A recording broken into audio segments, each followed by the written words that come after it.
Hey, good morning. What is up? Happy Wednesday. Happy hump day. Welcome to Hobby Evolution, episode 711.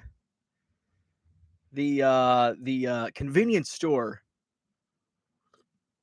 edition of Hobby Evolution. Is my camera out of focus again? Whenever I think of 711, focus. Whenever I think of 711, we don't have 711 around here. We have Casey's. Casey's and Quick Trip. So we have one 7-Eleven location in Madison. So when I think of 7-Eleven, I think of, was it the movie Back to the Future?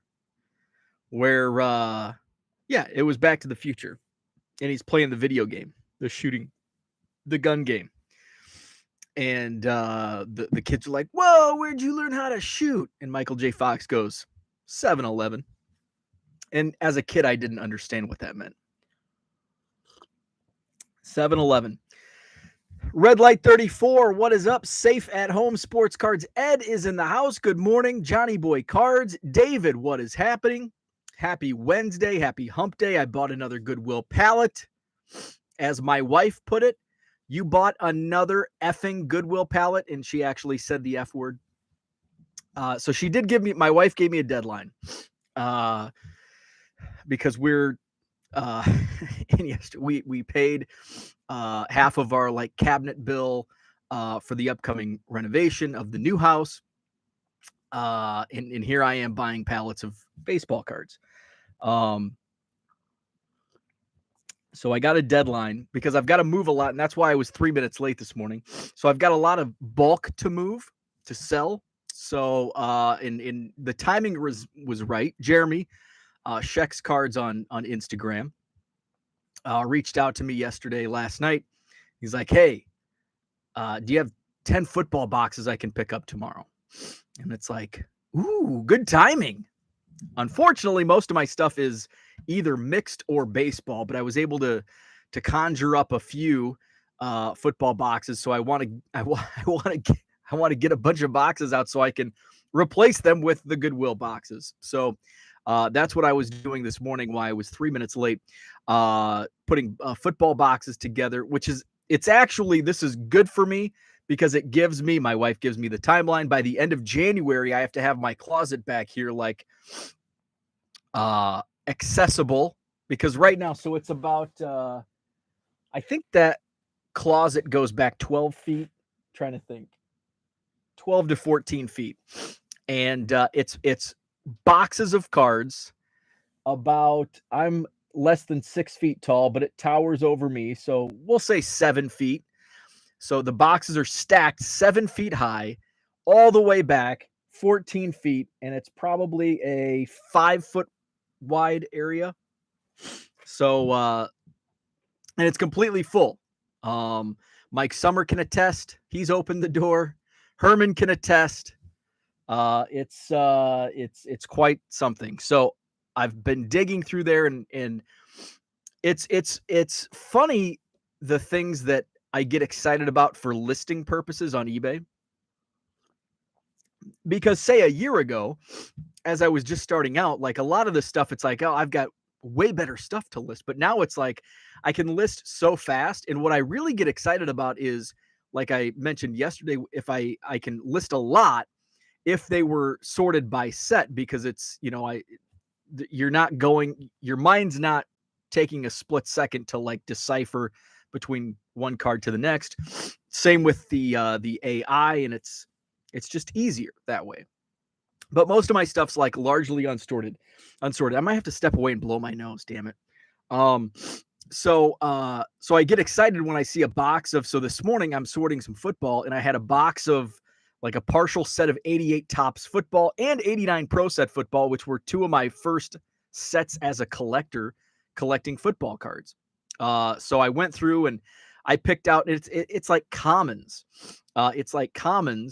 Although there were some stars, especially in the 89 Pro Set, because that was in the last Goodwill pallet that I hadn't gone through. There was one Bo Jackson, but there were a lot of the commentator cards that sell on eBay. Coach cards sell on eBay. So there's a lot of $1.50 sellable cards that are in here. So I have a nice stack of football that I could be listing. And then as I'm like digging out, I found like a box of Notre Dame football cards from like the early 90s. And then there was a box of the baseball greats from like the late 80s, which sell really well. So I'm actually finding some good eBay inventory as I dig into this closet. So I'm going to take a drink of coffee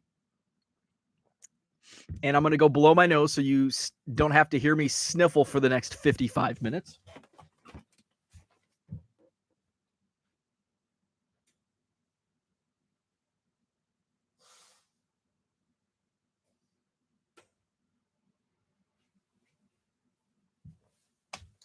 So see that's why I liked radio, because like, well, you worked in radio for so long. How did you blow your nose on radio? We just hit the mute button. You can't see me like John Cena. So that's how we rolled.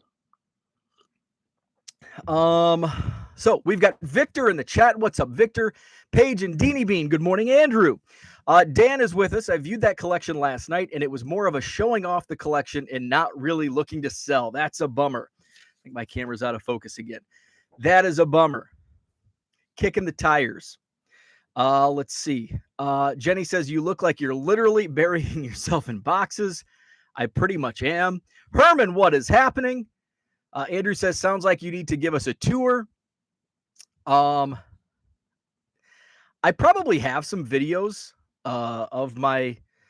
Here's the unfortunate thing about, like, it's something you have to like actually be here, because a picture doesn't do, especially the closet, because you've kind of have to have like not really I guess panoramic view.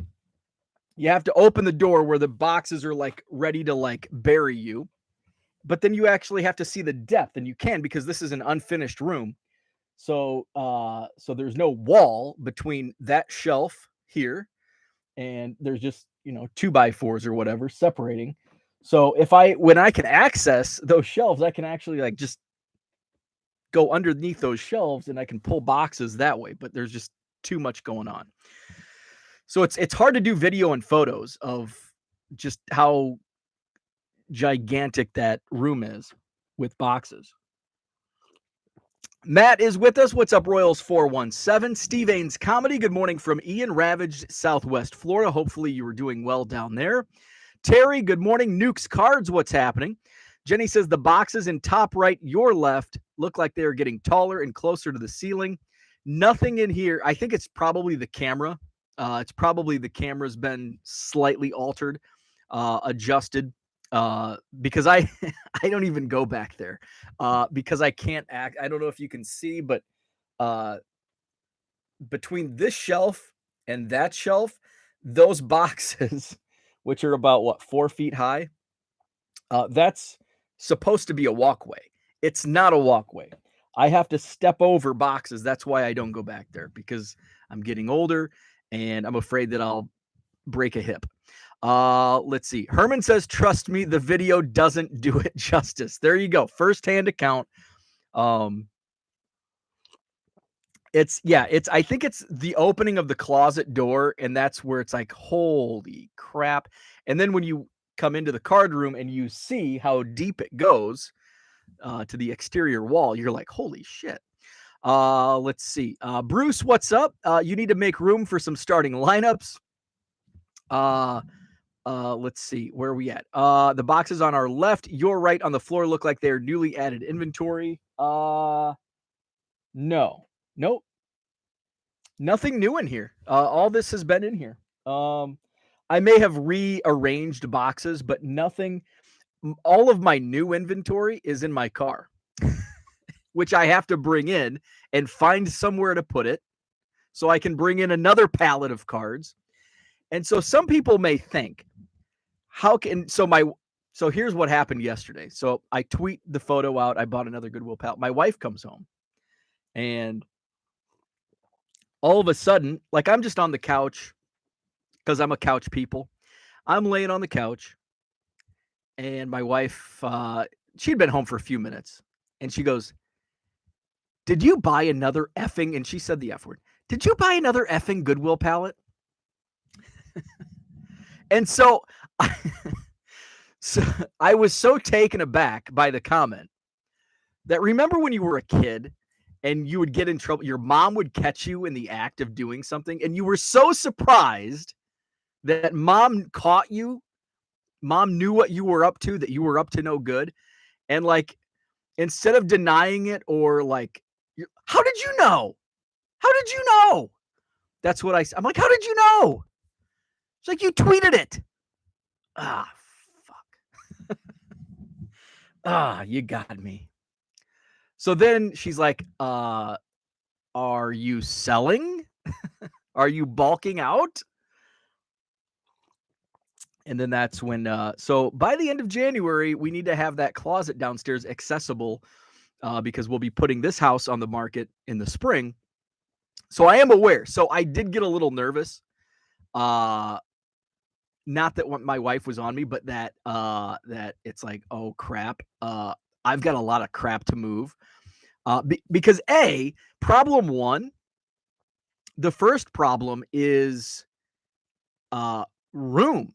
Like I'm bringing all this stuff in and I don't have space for it. Like I have 4 boxes stacked 4 feet high in this room and I don't have anywhere to walk.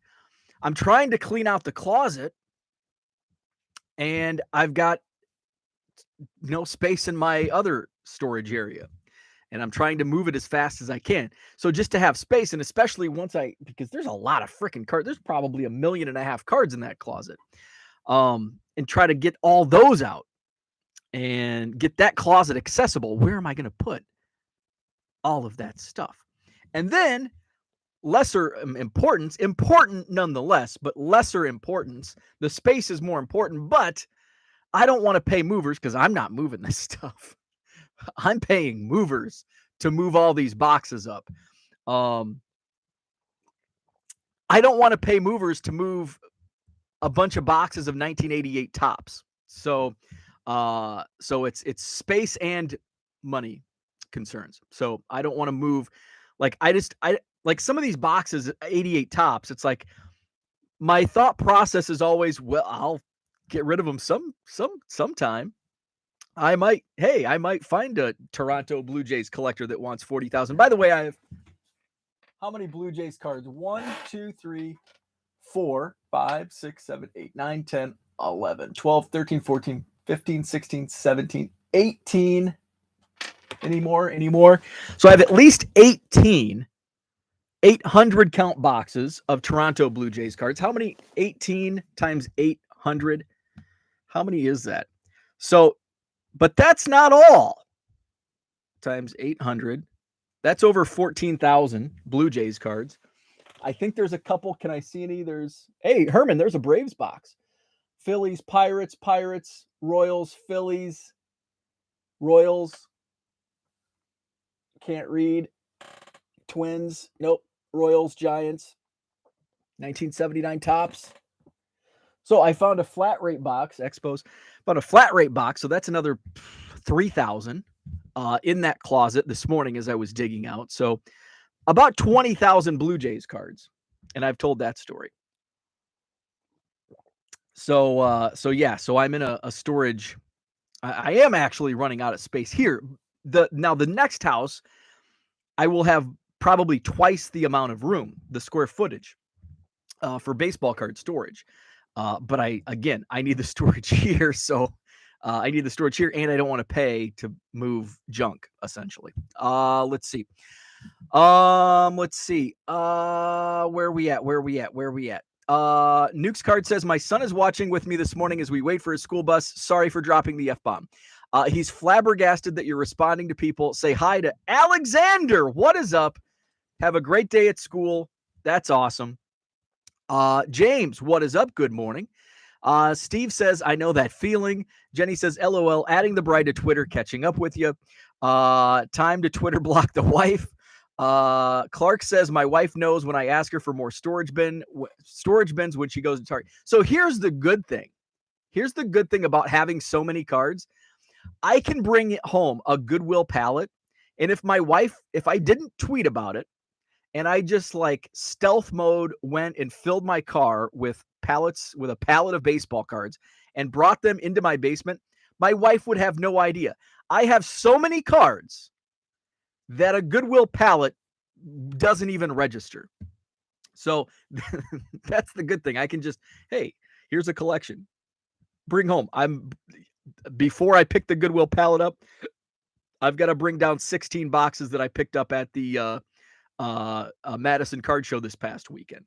So it's just, do you have more cards in here? What she notices is our shared storage area over yonder in the basement. When that starts growing, that's when I'm in trouble. When I start like overtaking that area, which there's a lot of cards in that area now. It used to be up until the pallet, until I started buying pallets. That was like the no card space, and then it's just kind of grown and grown into card space. But now I have an excuse because it's my full-time job. 13, 14 months ago, it was just a hobby. So when you're taking up an entire basin of baseball cards and it's a hobby, then it's like, okay, you're taking up too much space. Let's see. Paige and Teeny Bean says, time to call bench cleared. Mike and Ty don't want what I'm selling. It is like all junk, just junk wax commons. It's bulk. It's like a fraction of a penny per card. Jenny says you should make medium flat rate boxes of random bulk cards over the next 2 to 3 weeks because people will probably buy them up for Christmas. That's actually a really good idea. The reason I don't do that is because it's time consuming, and it's low margin. So it's like you sell them for like $25, and I've done this in the past. And you're right, they do sell around Christmas time. I was selling flat rate boxes of my Oklahoma Sooners football cards, which is I have still so many. And I would not sell a single box for 11 months. And then December 1st, all of a sudden I'd sell like 6 in the month of December. So you are right. Stuff like that does sell around the holidays. But it's just making them up. That's the problem. That's like, I don't want to spend, because in the time in here, so let me qualify this. Let me explain this, because I may have somebody listening that says, okay, you're not going to spend time to make a $25 sale, but you're going to spend all this time selling cards that make you 30 cents, 40 cents. Here's the thing. In the time it takes me to make a flat rate box of, say, Oklahoma Sooners football cards that I sell for $25 after fees and shipping, my net profit's $7 or $8. In that same amount of time it takes me to create that flat rate box of Oklahoma Sooners cards, I can list 400 cards at $1.50, which can net me $200, depending on, if they're all $100.50 cards, $150, $200. So, as opposed to 7 or 8. So that's short explanation on why. Bruce says, what's your intentions with your storage situation when you move next year? So I actually, Bruce, started thinking about like my transition. Storage, I'll have plenty of space, and I'll be buying additional of the heavy duty racks, probably a couple more.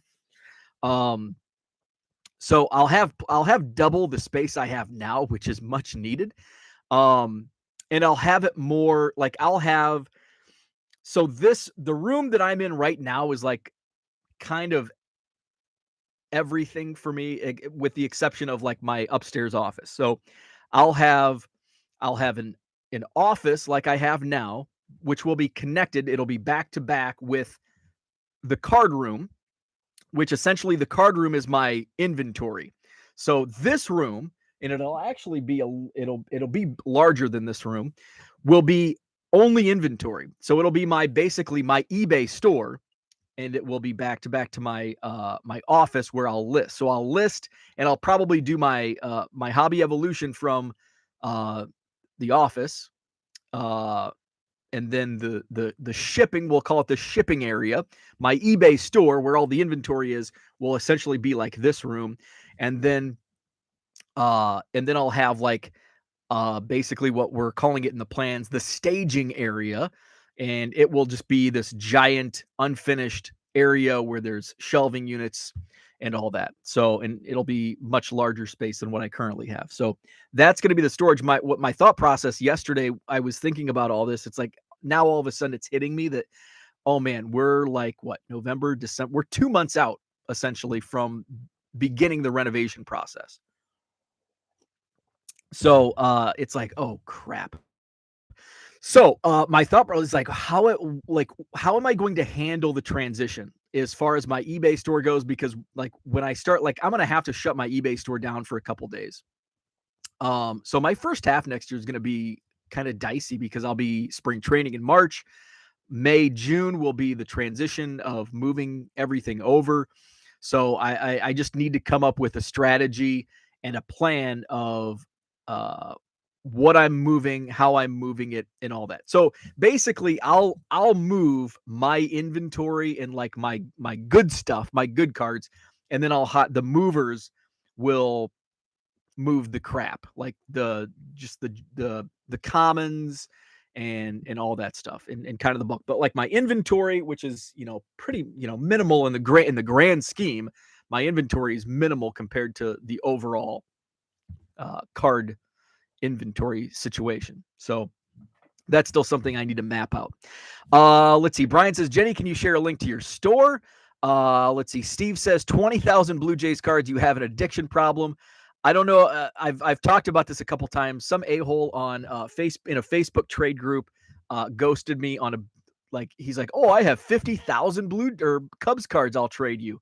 And I'm like, okay, are you serious? And he's like, yeah, like literally 50,000.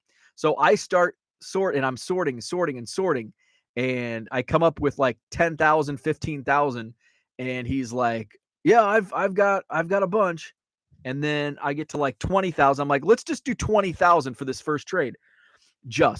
And he's like, oh, I still have to sort my Cubs. And I'm like, it's like, I don't think I have that many. So his name's Chad, by the way. He's still on my SHIT list because now I have 20,000 Blue Jays cards. So sometime I'll find a Blue Jays collector. Hopefully in America that I don't have to ship to Canada because shipping to Canada sucks. It's like super expensive. Nothing against my friends north of the border. It's more on the postal situations and the pricing between the two countries. Max says card camouflage. Brian Dean, what's up? And Jenny posts the link. There you go. Paige and Dee Bean says, did you get your Halloween costume? Dean wants to know. I don't do Halloween. I have not dressed up for Halloween in 15 years, probably. Yeah, probably since my mid-20s. It's just Halloween's never been like a big holiday for me. I love and you would be surprised because I love Christmas I love Christmas movies. I love Halloween movies. I love scary movies. I'm into it. I want to share some ghost stories, by the way. But I just don't get into Halloween. I would go out, like when I was in my younger years, I would go out to the bar in my 20s. But I kind of just stopped dressing up. So yeah, I'm just not into Halloween. So I haven't I don't even know what I was. Actually, probably the last couple times I dressed up, I was so here's a good one. This is a ghost story for a girl I dated 15 years ago. So one year, and it wasn't around Halloween. It was during football season because I think we had gone to a Rams football game like that weekend. So it could have been around Halloween. But I had a mullet wig, and the girl I was dating at the time, we dated very briefly, and you'll find out why. We were like shopping, and there was a Lynyrd Skynyrd t-shirt. And somebody was wearing a Lynyrd Skynyrd t-shirt in a video I was watching recently. Was that John? Who was that? Somebody that I was watching, Lynyrd Skynyrd t-shirt. But I found a Lynyrd Skynyrd t-shirt at the mall, and I'm like, oh, this will go great with my mullet wig. And then I had like a pair of old blue jeans that I cut off, so like cut off shorts, and then the Billy Bob teeth, and so I'm like, I'm gonna wear these to the sports bar. So the sports bar was kind of like the hangout in Macomb.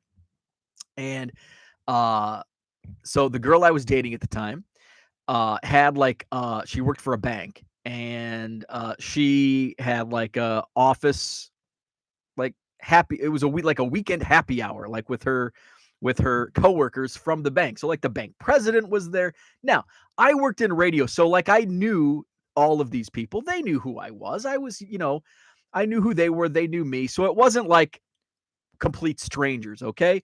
So I threatened her that I was going to wear my Billy Bob teeth and mullet wig to the bar. And she like threatened me up and down that no, I was not. Try me. So I wore the Billy Bob teeth and the mullet wig and the Leonard Skinner shirt and the cutoff jean shorts, showing off my skinny legs and knobby knees. She was embarrassed to all get out, to the point of crying. And I laugh now. I'm sure she's laughing now. It's been 15 years. So yeah, we went to the Rams game later that weekend, and then I think she broke up with me a few days later. So that was one of the last times. And then I would dress up as like I found a leisure suit at like a Goodwill. I had a powder blue leisure suit, and then I grew out of it from too much Casey's pizza and Bush Lights, and I think I gifted it to a friend of mine who could fit into it. But that's probably 15 years ago, and I would get the afro wig and my powder blue leisure suit, and so that was. But yeah, I haven't dressed up for Halloween in like 15 years. Let's see. Jenny asks what Dean is for Halloween. He's a zombie baseball player. Very cool. Very cool. Cooter says you should move all your cards to a storage unit and only move them to the new house in an organized manner. Paying rent would motivate your cheap butt to organize and clean out. That's actually a very good point. That is a really, really good point. And I'm sure my wife agrees. My wife would be very happy with that thought as well. Gosh, now I'm thinking. I'm gonna look at rent rates, and that might. Here's the thing. If I did that, then I would have to, like, I don't want to move them. Like, I just want one easy move. Just pay the movers, and see, I'm not totally cheap paying the movers. Let's see. Jenny says on the flat rates, I was meaning you said you need to start clearing out bulk. So I meant as you're going through it, pull eBay cards, put the non-eBay ones in a box, flat rate, and seller off. That is a good idea. That is a good idea, because that's essentially what I am doing right now. I'm just not putting them in flat rate boxes. I'm putting them in just whatever boxes I find, and then bulking them out locally. But that is a good idea to do that. Let's see. Jenny says, LOL at Cooter. We're going to be Bo scrambling come May when he needs to get the bulk gone through in 2 weeks. That won't happen. My wife will not let that happen. Let's see. Something Sports Card says, how do you big sellers decide what to list? Do you list everything EX commons, or are you selective with what you list?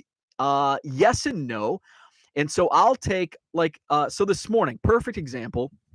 Let me go grab a pile of cards, and I'll share. And I did this with the dollar boxes that I went through, why I pick out the cards that I do out of dollar boxes. I'll show you why I pick out some commons. So I'll be right back.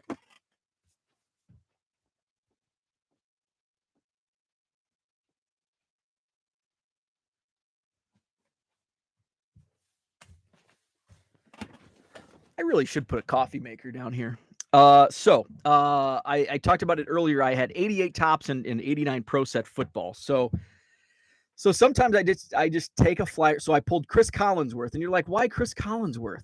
Well, he's on TV, so like his name is still in the news. Bobby Humphrey, rookie cards, even guys that had average careers, will move. Coach cards sell. So Buddy Ryan, of course, the master of the Bears defense. Stacy Turan, this is this was a big card back in '89. Of course, he unfortunately passed away. This one has his birth year and death year.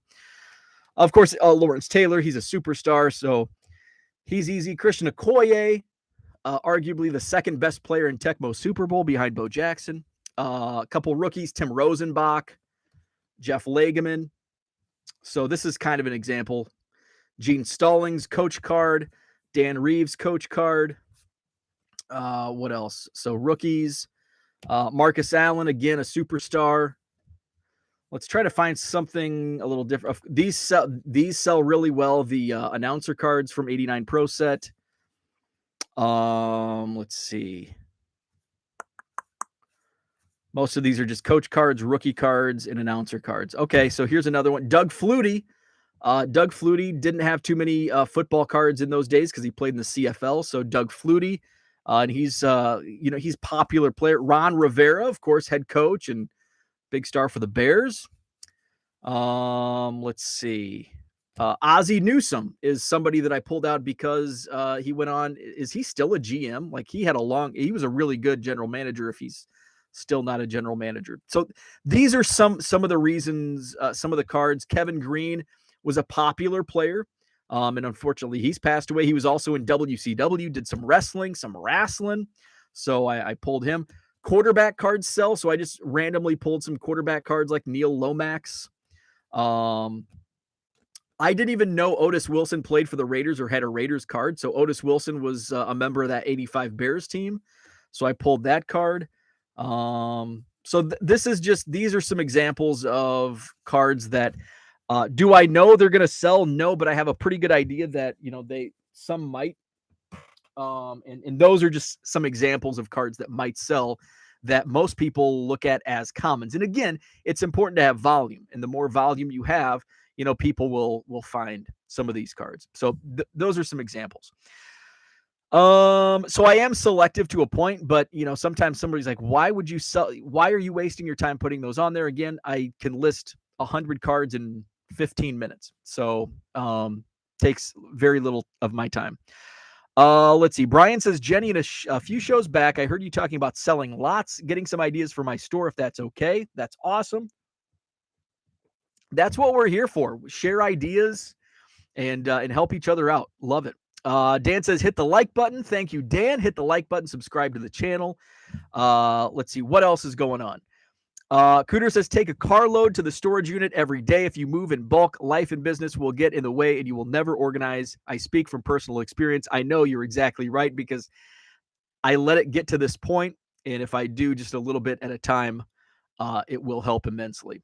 So that's kind of what I wanted to talk about in terms of the Goodwill pallet. So it's funny when I post the picture, people see different things. So I posted it on Instagram and my Facebook page, 1 Million Cubs Project on Facebook. And my cousin, diehard Bears fan, huge Peyton fan. He's a little older than I am.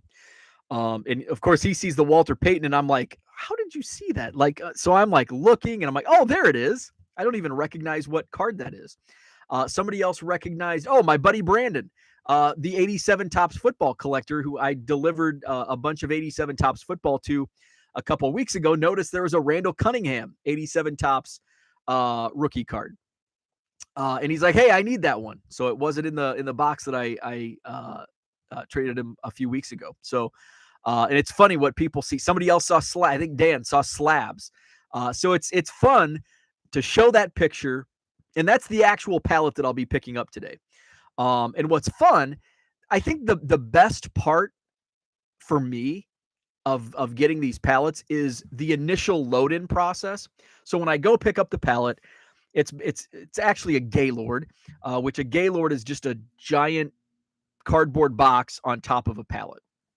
So it's in this Gaylord, and I have my SUV open, and I just start loading in, and it's in like boxes and binders and large boxes. Last month, the last pallet I bought was just a ton of like coffee boxes, like somebody got it Aldi or wherever. And so it's what I found is usually the good stuff comes in either binders, either binders or like Ziploc bags. Like that's where all of the good stuff has come from, that I can recall. So the load-in process is fun because I'll be picking stuff out and I'll just be like, I'll flip open a binder and it's like, ooh, this could be a good binder. Or I'll see a Ziploc bag and it's like, ooh, like last pallet, the WNBA cards, like I saw some autographs. So I'm like, ooh, I'm going to do a video. So I did the video.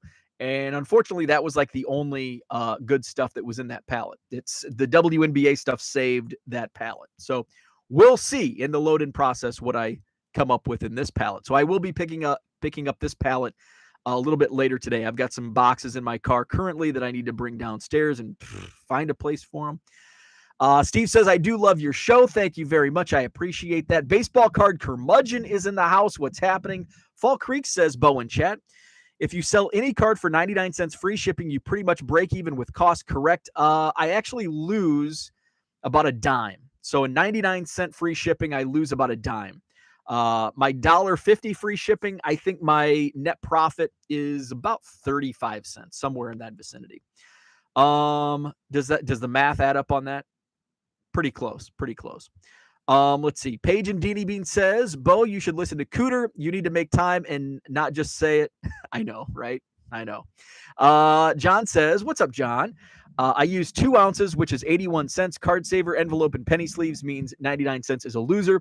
I use 1 ounce for single cards, and it's 57 cents. So it comes out to, it's still a loss, but it comes out to be like a 10-cent loss. Let's see. Jenny says, how has the WNBA moved on? eBay is base moving. So that's a good question, and it's a unique answer. The WNBA base is like not moving at all. Like I'll have a couple sales here and there. But the autographs, and I have like 2 buyers that just eat up the autograph. And these are all like in-person autographs. So they're selling for like $5 each. But that's pretty much what saved me. So it's unique. The WNBA autos moving really well, but the base and even some of the like relics just not selling whatsoever. Jenny says, John, it's his loss leader like Costco hot dogs, and no one loses with Costco hot dogs. And I don't do 99-cent free shipping anymore. I actually stopped my 99-cent free shipping listings, like last summer. Was it last summer? It might have been last fall. It was around the time that I started. Well, actually, I didn't start using standard envelope regularly until like December of last year. So it's probably going on a year that I just stopped doing the 99-cent free shipping. So I want to share some ghost stories. Who wants to hear some ghost stories? So it's October. We're 5 days away from Halloween. You know those giant candy Costco bags, like giant Halloween candy bags, 150 candy bars? We've like gone through almost an entire bag this month. I've had a sweet tooth in October. So that's scary enough for me. But I wanted to share, and I was talking in a chat yesterday about I don't believe in ghosts. I don't believe in ghosts, but I do believe in aliens, which is like vice versa, which is also unique in the fact that I love ghost movies and I hate alien movies. Okay. But I believe in aliens and I don't believe in ghosts. So I'm going to explain why. After I jump through this chat, Cooter says, are you going to raise your price when first class postage goes up in January? Uncle Sugar keeps eating your margin. So stamps are not rising in January. First class packages are rising in January. We get a stamp increase in June or July. I would expect another stamp increase next June or July. It doesn't appear, they've already announced the rates and stamps are not part of it in January. So my margins are okay for now. But I did, when I went from 99 cents to $1.50, I priced in a couple, that's priced in giving me leverage for a couple increases. So depending on how much if it's another 2 or 3 cents, I'm good for another year. So we'll just kind of see and play it by ear. Paige and Deanie Bean. Andrew says, I'm just going to say Andrew, who is Paige and Deanie Bean. WNBA equal to New Kids on the Block cards. I haven't listed any New Kids on the Block cards. And I thought non-sports will sell, and I haven't had much luck with like the non-sports of that era. Teenage Mutant Ninja Turtles, Even Charlie's Angels, which I expected to sell, have not sold well. John says, where are we on the Michael Bolton collection? Actually, uh, let me surprise. I have sold like half of those cards, and there was a small stack. The funny thing is, one of the buyers, do you remember George Teague, who played for the Green Bay Packers? George Teague, it was it was like Bolton's Bombers versus Teague's League. George Teague has actually bought a few cards, a couple different transactions. And I did cross reference it is the George Teague, unless he has a son, George Teague. So George Teague has bought a couple of the cards. The Michael Bolt, the Robin Yount card sold, and the Robin Yount card sold for I think $10. The Michael Bolton cards, I think both of those have sold for $5 to $10. I just actually shipped one yesterday.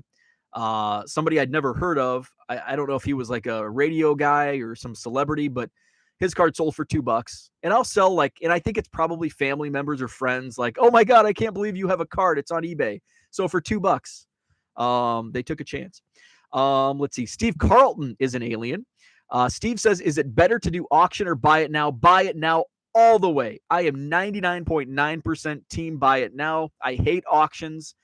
So I am team buy it now. Auctions will sell for less, and you also run into many more, depending on what you're listing, many, many, many more non-payers through auctions. I hate eBay auctions. I love eBay buy it now. Bama George Teague. Yes, sir. George Teague, and went on to play for the Packers. And so he had some cards and bought some. So I don't believe in aliens. Or wait. I do believe in aliens. I don't believe in ghosts. And I'm going to tell you why. When I was a kid, I didn't believe in aliens, and I did believe in ghosts. So here's I'm big on science. I'm big on the science, and the whole universe and universes is so vast and huge. There's other life forms. And I'm not talking like little green aliens. Do I think there are little green aliens on some other planet somewhere? There could be, but I'm talking other life forms. Life forms, Bo Nye the Science Guy. So there's got to be other life forms on other planets, maybe not in our solar system, but other solar systems or universes. It's just so vast that there's got to be other life out there. And so I'm going to get real deep in the weeds here. And there could be other life forms within our universe that we just don't have, we can't see them, or it's just kind of beyond our scope of reality, right? So that's kind of deep in the weeds. John, comment of the day. There's barely life on Earth. I couldn't agree more, especially after the 4 freaking political text messages I received yesterday. You are exactly right. And the debate that I just read blurbs on in Pennsylvania, John's state of Pennsylvania. What in the hell is going on in that race? What about Bigfoot? Okay, again, with the science. So here and today, and I think part of it is we have advanced so far technologically and with cameras. So now it's like the Loch Ness Monster and all of this stuff. Although I am curious what's in the bottom of our ocean, because our oceans have we've barely scratched the surface and what we can explore under the sea. But with Bigfoot and the Loch Ness Monster, it's we've come far enough to where if it's out there, we're going to find it. It's how elusive can it be? So I'm not a Bigfoot believer. We would have found it by now. We would have found traces of it by now. And so ghosts, and I know probably I would say if I put a poll up, or if anybody puts a poll up, I would bet it's split 50-50 people that believe in ghosts and people that don't believe in ghosts. And so I was a big time ghost believer until probably my early 20s. And then I started getting skeptical. And again, with the technology, but also, and here I'm contradicting myself because I said maybe we just can't. That's the second John Cena reference. By the way, I was disappointed. I briefly watched Hobby Hotline, I think Saturday. Chris Harris did that reference and nobody got it. I was so disappointed in the panel. So I just said that maybe there's life out there that we just can't. We're not built to understand or like see or all of that. So maybe that's the same thing with ghosts, because it's not, they're not a living human life form anymore. So we just don't have the capability to see them and communicate with them and all that stuff. So maybe I do believe in spirits. But what made me skeptical? So, and I've shared this story before, and I'm going to share it again. Is that when I lived in Macomb, when I worked in radio, Macomb had like an old downtown, and it's always like if buildings were built like pre-1900 and they're old and creaky, they're haunted. Which now it's like, okay, that's just a farce. So we had this old-timey downtown, and it's like, oh, this is haunted by the originator of the city or whatever, all that crap. So they would do ghost tours. So this guy was big into ghosts. I think he wrote a couple ghost books in Central Illinois, and he would do these ghost tours. And he would come in. He would do on our morning show on the K100 morning show. He would come in and talk about these ghost tours and all this crap. So, like the first year, he's like, "Yeah, you guys come." So Chris and Bo, the morning show, we went on a ghost tour, and it was hokier than hell. And so I went in like, oh man, I'm excited, learning about the history and the ghosts and all this. And it was so flippin' hokey. It's like, this is like the dumbest thing I've ever done. So I went in believing in ghosts and thinking this is leave the Hokies out of this. And I came out of that like, this is the biggest BS money grab ever. Like, there's nothing haunted in here. And so going with that, they're like all of these buildings. So our studios, the K100 studios, were just off the downtown, right next to a building that was haunted. So there was always these like stories of, and of course it was probably overnight DJs that were smoking too much pot or doing shrooms or just getting hammered back when you did 24-hour radio and, Johnny Fever was on in the overnights. So there was all these stories going around, and I worked in these studios for, from 2003 until when? 2008. Oh, I worked there less than I thought. 2008. Yeah. So 6 years I worked in these studios, and only one time did I experience something paranormal. Let me explain. So in this time, and this was an Olympics year, and this actually might have been the summer of 2008, the last year we were in those studios, because I think we ended up selling the station and the building in 2009 is when I started working at our sister stations in another city. So we were kind of short-staffed, and I was doing early morning. I had like this weird shift.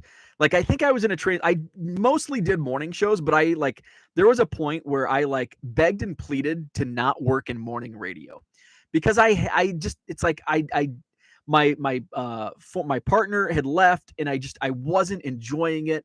And I wanted to be on I wanted to work normal times. I didn't want that stress. Like, there's a stress to morning radio because, well, you have to wake up super early. You have to look at all the news. You have to be up to date on like all this crazy stuff. And I didn't have somebody I was doing it solo. So I didn't have somebody to bounce it off of. I didn't have a chat that I could I didn't even have a chat that I could bounce it off of. I was talking to a wall. So, I was in this weird transition of my radio career. So I was recording. So I was working mornings, but I was like half-ass working. Like it was almost like voice tracking. It was like a mirage. Like, okay, Bo's on in the morning, but he's not really on in the morning. He comes in a little later. Uh, the news and sports is recorded the night before.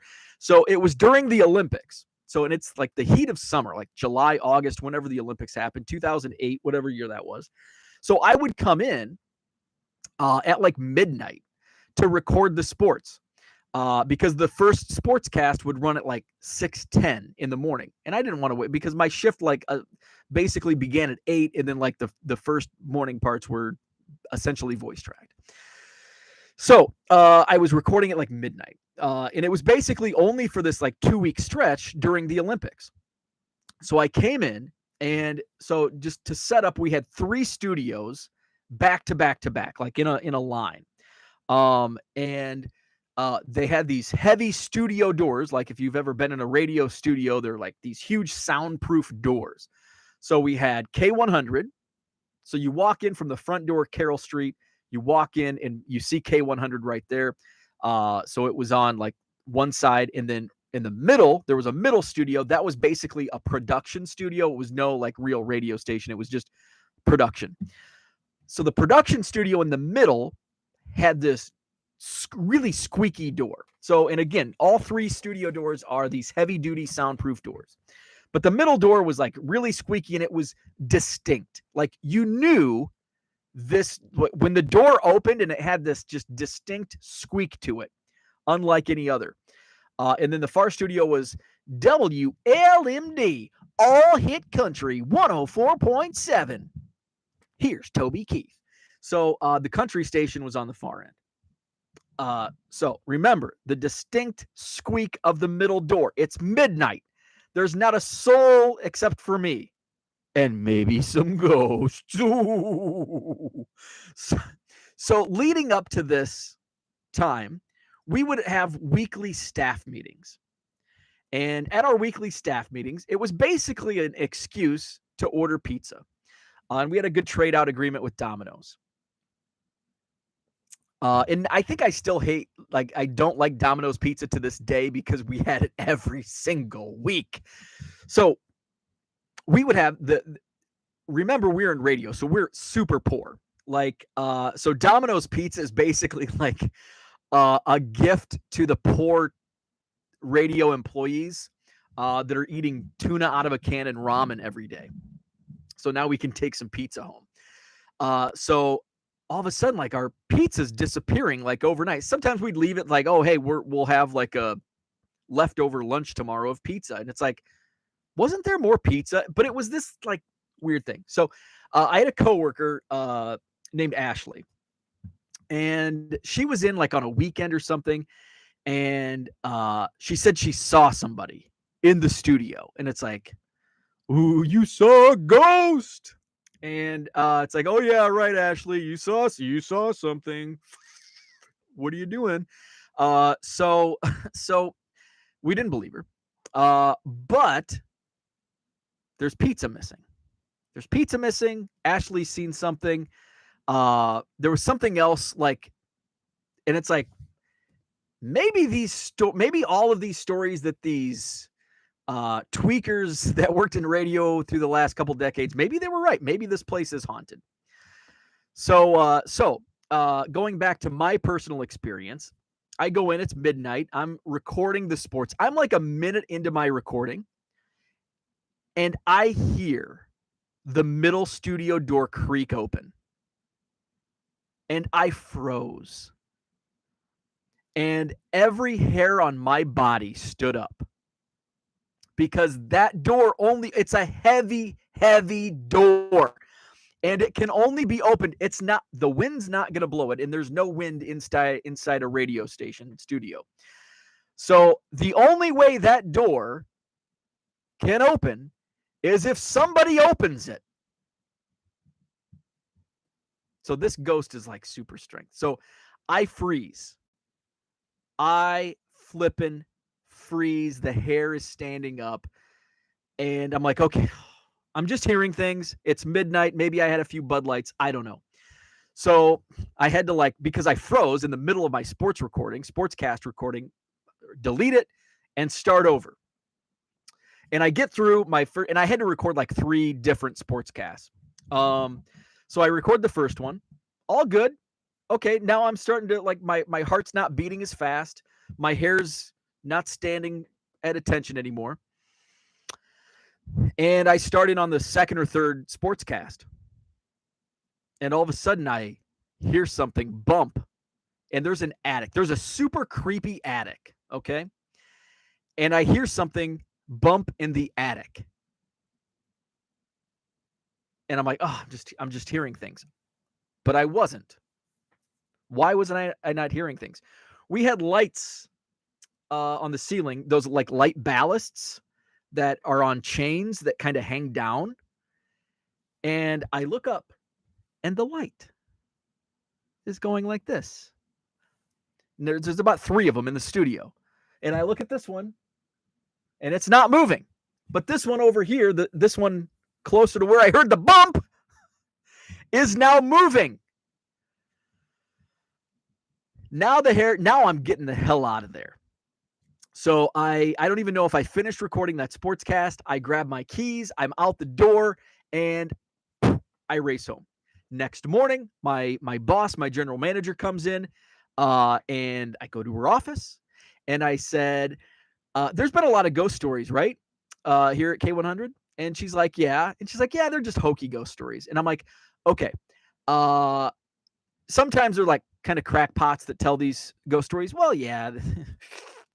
And I'm like, okay, this is like my 6th year working here. How many ghost experiences have I shared with you? None. Okay, well, I have one. And so I told her and shared her exactly what I just told you. And of course, I'm met with a, okay, how many Bud Lights did you drink last night? So this was, so it would have been July, August, because it lines up Olympics, and my buddy Joe, who worked at the station also. So we're talking about it. He thinks I'm a crackpot. He thinks I'm like telling okay, yeah, right. There's a ghost in the studios. Yeah, right. So we're driving to Bourbonnais, where the Chicago Bears have their training camp at Olivet Nazarene University. So we're like halfway between Macomb and Bourbonnais.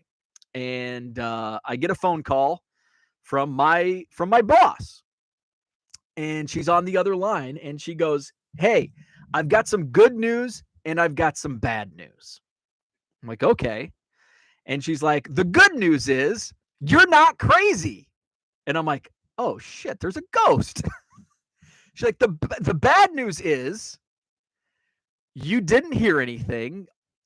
You actually heard something last night at midnight when you were in the studio. There is a homeless person living in the radio station attic. So remember, it's July, August. It's the heat of summer. The attic is like 120 degrees. So a homeless person would come downstairs and come into the air conditioning. And a bonus, if there's Domino's pizza in the refrigerator, he's got a dinner. So he was coming down, and instead of like being out in one of the rooms where he could easily be spotted if somebody's walking around, he found the middle studio, which nobody uses, in the middle of the night. So I don't know how long he was in there, but my boss, I had told her that I heard a bump. Like I heard the middle studio door creak open. And then I swore it off like I'm just hearing things. But then number 2, I heard the bump and the light ballast is swinging. Something was upstairs in the attic. So her and somebody else went upstairs into the attic the next day after we had gone to taken off for Bourbonnais, and did some investigating. And they found a 5-gallon bucket, which was right around over the studios. There was a 5-gallon bucket, and there was a jacket that I think he was probably using as a pillow. And apparently the police were called, and he was accessing the attic through a broken window in the attic, and there was a fire escape. So because I think long ago, the attic was actually used for something. So he was accessing the attic through a fire escape in the alleyway, which nobody even like it wasn't like an accessible alleyway. It was basically, I don't think it was used for anything actually, at that time. So he was accessing through this fire escape, and then a window, he broke a window, or it was broken at some point in time, and that's how he was getting in and out. The local police knew exactly who it was. And yeah, we've caught him in garages, we've caught him in storage sheds, and now we've caught him at the radio station. So that's my ghost story. That is my ghost story. The K100 ghost who turned out to be a homeless guy. Let's go back into the chat. People calling BS on my ghost story. So there you go. It was a BS ghost. It was just a homeless guy. Let's see where are we at. Let's go back into the chat because that was a long, drawn out story. Here we are, over an hour long. Let's see. Andrew says, I am siding with John with barely life on Earth, and I have to include myself. Let's see. Bo and Kyrie. Jenny said, I had Egan lose 55 standard envelopes in the same day. Otherwise, that's the only issue I've noticed. They never moved from 6 weeks ago. Fall Creek says, any, if not all, complaints have been hung up in Egan. Over here, it's Oak Creek over in Milwaukee. Jenny says, and I know Michigan has had some issues as well with standard envelopes. Let's see. Jenny said, what date was the issue of your cards? Hung up 5 weeks ago. Let's see. John said, I felt the same way about money grabs at the National. Fall Creek said, shipped September 21st, arrived yesterday, so that's a solid month. John with a link, Business Insider. Bar Rescue John Taffer describes horror stories, the 3 worst bar disasters. Is this a ghost story? Okay, I'll read that. Let's see. Jenny says, mine was September 12th mail. Everything was lost from that date. Still nothing moved. Cooter says, I'm going to need to turn off this stream before you piss off House Ghost. Opening night tragedy. I worked at this place. Lots of stories. Let's see. I'm behind, but isn't life forms you can't see called ghosts? Not necessarily. Not necessarily. My wife and I saw a ghost in Savannah, Georgia. I love Savannah, Georgia. I've only been once, and it was very briefly. It was for basketball at Savannah State. I would like to go back. Let's see. Andrew says 2022 Topps Archives has an SP Derek Jeter with the Marlboro sign in the background. I did see a picture of that. That's pretty cool. There's a ghost in the background of the 57 Topps Mickey Mantle card. Dudes upgraded to gas station pizza. That's right. I went from Domino's, moving on up to Casey's gas station pizza. Andrew says, Bo, the ghost eating the pizza, I call BS. Let's see. Steve says, me too. I call BS. I say it's a custodian. The pizza had ghost peppers on it. Let's see. Super strength pizza eating ghost. Matt is too jealous. Another pallet. Yes, sirree. Let's see. Sounds to me like it could have been a raccoon. Let's see. Flawed thinker. What's happening? Ghost people are typically WB Network demo people. Also, an entire team of trash pandas in Houston about to get their butts beat. So there's my ghost story. I don't believe in ghosts. But I love ghost stories, and I enjoy ghost movies and all of the horror that comes in October. Speaking of horror, I have a bunch of cards to move. That's my horror for the day.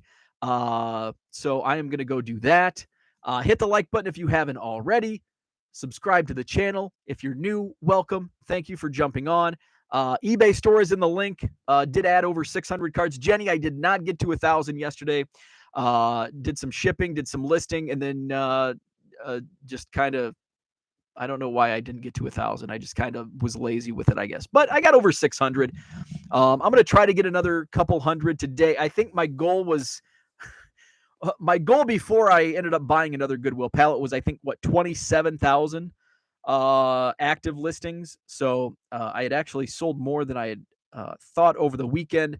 So I did surpass, I'm close to 26,000. So a couple uploads this morning, I'll get past 26,000. So I have to, hey, speaking of, I sold a WNBA base card just during this show. So Shannon Johnson of the Orlando Miracle, a 2000 Fleer Ultra WNBA card, did sell this morning as I was live. So there you go. That was a little good juju. So That's what I had for today. Thanks for tuning in. Like and subscribe. eBay link is in the description to this video. Stay tuned. I will probably go live at some point this afternoon or this evening. Probably this evening. It's Wednesday. Wednesday's a good night for me to go live. So I will probably go live with some of my Goodwill finds. So stay tuned for that. Andrew says, move some cards, Bo. Guarantee carve out time today. Thinking about it doesn't count. I know. I do a lot of, yeah, I'll do that.